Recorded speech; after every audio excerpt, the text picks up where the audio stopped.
Hi, and welcome to this brief demo of SonarW. SonarW is a NoSQL data warehouse. It is the first of its kind. Um, so it's just a data warehouse similar to Netezza, Vertica, Greenplum, Redshift, and those kinds of databases, which are optimized for analytic workloads. But it has a flexible schema and a NoSQL type environment. So instead of keeping relational tables, the native data structure in SonarW is a JSON document, and it conforms and is compatible to MongoDB. So it is wire level compatible with MongoDB, meaning any shell application tool or driver used for MongoDB can also be used for SonarW. The data structures look the same, etc. It's just optimized for analytic workloads. So the way that I connect to SonarW is very similar to how I connect to Mongo. In fact, I can use the Mongo shell for that. So I can do Mongo --port 27118, which is where my SonarW instance is running. So I'm now connecting using the Mongo shell, but to a SonarW instance. Everything looks pretty much the same as it would look when I connect to Mongo. Like if I do show DBs, for example, it'll show me which databases I have. So for example, I have a database called Big Bonds 2, and I have a database called Medical. Each one of these databases, by the way, is like, for example, Big Bonds 2 looks like it's taking up 300 gigs on disk.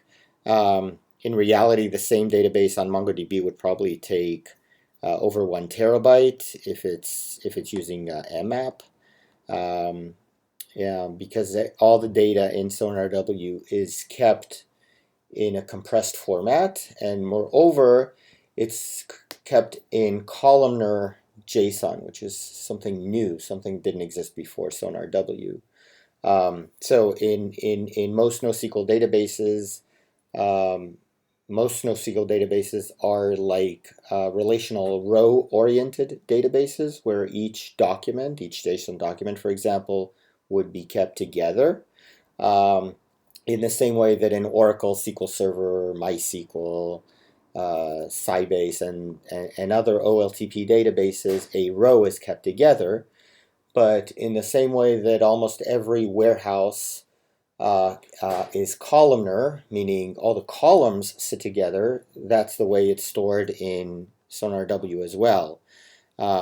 So for example, if I do a use Big Bonds 2, and I do a show collections, okay, it's showing me which collections I have. So for example, DB bonds, I can do a count, see how many documents I have inside this collection. So I have about 625 million documents inside this collection. If I want to see what the first document looks like, as an example, okay, so this is what each record or each document looks like in the bonds collection. So far it looks exactly like Mongo, and this is the JSON that comprises that document, but in reality that's not exactly how it's stored. So for example, if I do a DB bonds stats, you'll see kind of normal things like, the namespace and how many there are and what the size on disk is, etc. But you'll also see this thing, for example, number of columns is 33, and these are all the columns, and these are actually all the primitive columns. If you look at MuniTrust constituents, MuniTrust constituents is itself an array, so that's kept yet in another columnar format. And the impact of having columnar data is that any type of analytic query runs fast. Or at least the columnar storage is what contributes to part of the speed of SonarW. So for example, if I run a query that looks at only 5 of these fields, then I don't really have to bring all the data from disk. So that's one advantage. The other big difference between SonarW and other NoSQL databases is that everything runs in parallel. So and this is both across nodes, but even within a single node. In most OLTP databases, both NoSQL and relational, every query gets one thread, and that thread utilizes one core um, on the machine. But in SonarW, as a warehouse, so like the other warehouses, everything runs in parallel. So I'll show you an example of what that looks like. So if I have this DB bonds collections, I can run an aggregation on it. Okay, and the aggregation is usually they're more complex queries, so this isn't too complex. I'm going to go over all 625 million documents, and I'm going to group them by the issuer SMCI. So that's over here. There's like an issuer SMCI, and I want to count how many bonds per issuer SMCI exist in my database, and I want to then sort it. So as I run it, and I'm running a debug version, so you can see what's going on. So every one of these lines that pops up, it's completing the operation for 30 million bonds. So if you look at it, and this is a time per each chunk of 30 million. So it's doing 30 million of these aggregations in 1 second, and so the entire 625 million take about 20 seconds to run. And again, that's part of the beauty within SonarW. So if I do any complex operation, it's going to run very, very fast. If I do something like, even very, very, large operations will run very, very fast. Okay.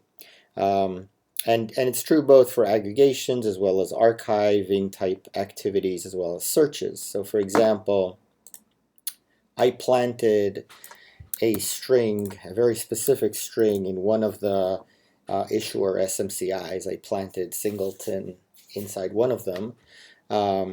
And what I'm going to ask the system to do is count how many of those there are. And you can see it returns very, very fast. And so part of this is due to the processing, and part of it has to do with the fact that we do maintain an inverted index for very fast lookup, including stemming algorithms and things like that.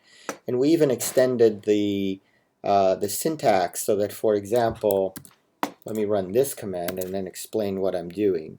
So instead of looking for the string singleton inside the issuer SMCI within the product, I'm going to say I know that the string singleton exists somewhere in the product hierarchy, but I don't know exactly where. So I'm kind of going to ask the system to do a wider search. And what I get back is every document that has singleton somewhere under the product. So for example, here I have the singleton in issuer SMCI, and here I have singleton in the country, and here I have it in the description. So it brings back all of them, again, using those advanced big data indexes. And just to give you an idea of what this thing is running on, okay, so I've been running, all these queries on a collection of 625 million documents, but the machine itself, okay, is a machine with only one CPU. Okay, I have a single CPU running here with 4 cores. I have 32 memory, of which, if you look at, let me do Control C so it stops jumping up and down. You can see the process, the SonarD process, is taking about 11 gigs of virtual memory and about 9 gigs of resident memory. And so it's ultra efficient. It's very efficient. It doesn't consume a lot of memory even when it's doing queries on very large data sets, and as you would expect from a warehouse, because if you're going to grow to many tens of terabytes of data and even hundreds of terabytes of data, you can't really afford to start buying machines with just huge memory footprints. So thanks for joining. It was a quick demo of SonarW. If you want to get more information, there are various white papers and other resources on jsonar.com. And thanks for joining.